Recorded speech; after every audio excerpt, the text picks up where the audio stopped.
o Fernando Henrique, então, determinou que nós enfrentássemos o problema dos mortos e desaparecidos, que era um assunto insepulto.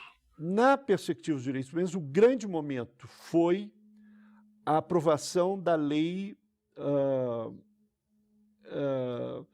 criando a Comissão dos Mortos e Desaparecidos. Foi um trabalho árduo de conseguir as negociações. As negociações avançaram, o Zé Gregório apresenta um texto para que eu já pudesse trabalhar, aí eu trabalhei nesse texto, reformulamos o texto, o Zé Gregório, o Milton e eu.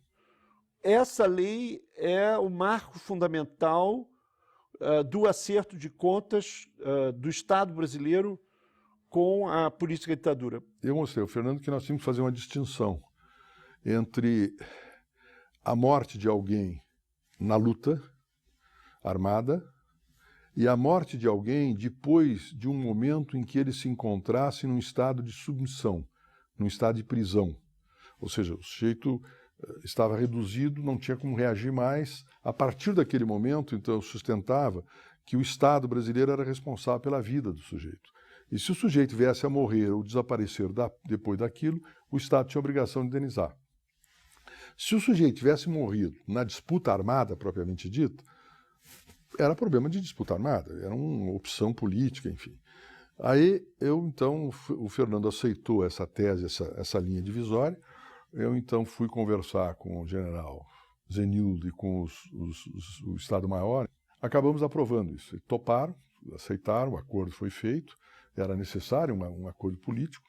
Isso se deveu em grande parte à habilidade do José Gregório, em termos da negociação com o Congresso Nacional e com as Forças Armadas.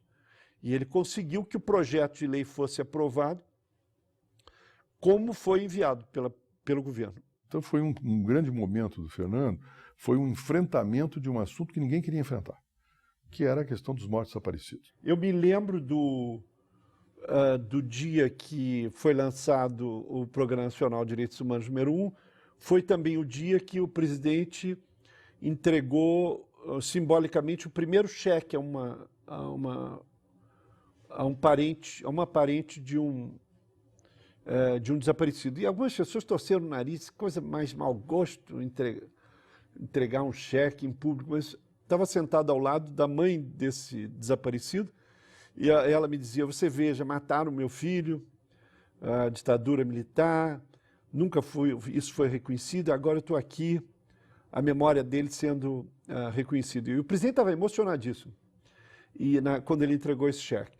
Então essa política de reparação também foi uma coisa bastante original na América do Sul e no Cone Sul. Num determinado momento, já a Comissão da Verdade trabalhando e tal, a Comissão dos Mortos Desaparecidos, o diretor-geral da Polícia Federal me telefona dizendo que queria falar comigo com urgência, porque tinha um assunto muito grave. Aí me aparece no gabinete, que era uma pilha de papel, assim, mais ou menos, atado com uma cordinha. Papel envelhecido, amarelado, etc. Aí eu digo: mas o que é isso? Isso aqui é o processo Lamarca. Havia sido encontrado num depósito da Superintendência da Polícia Federal em Salvador, na Bahia. Tinha tudo. Fotografia,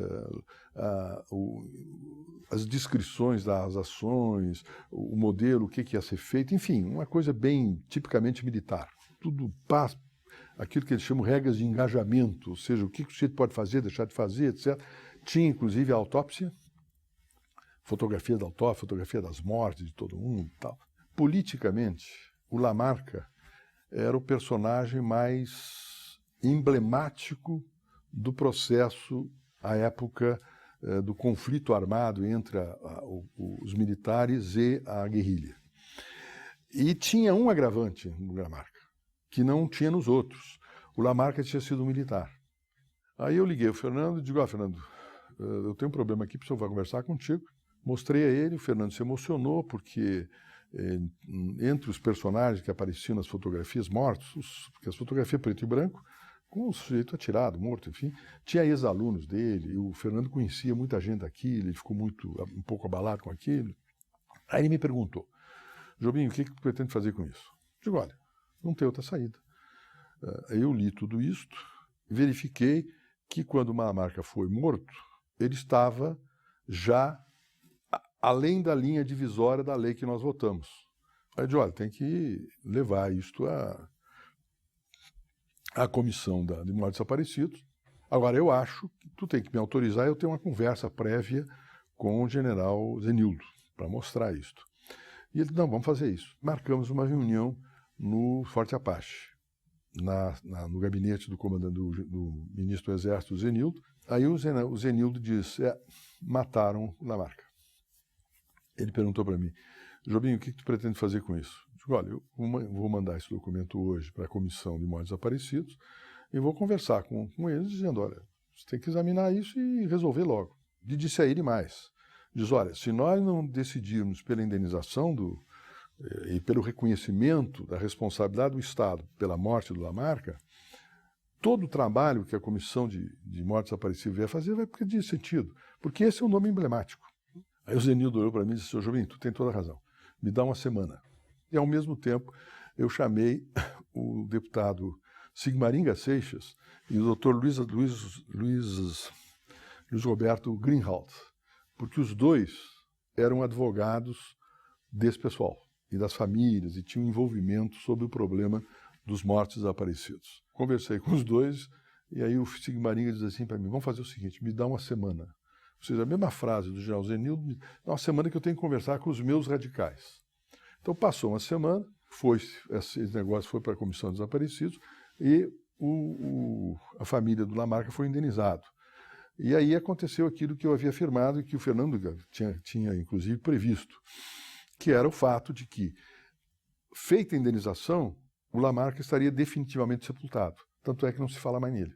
A forma pela qual o Fernando conduziu o problema da retomada dessa temática de morte no regime militar, no regime da ditadura militar, foi uma fórmula que não era uma visão retaliatória do passado, mas era o reconhecimento do passado para construir entendimentos no futuro.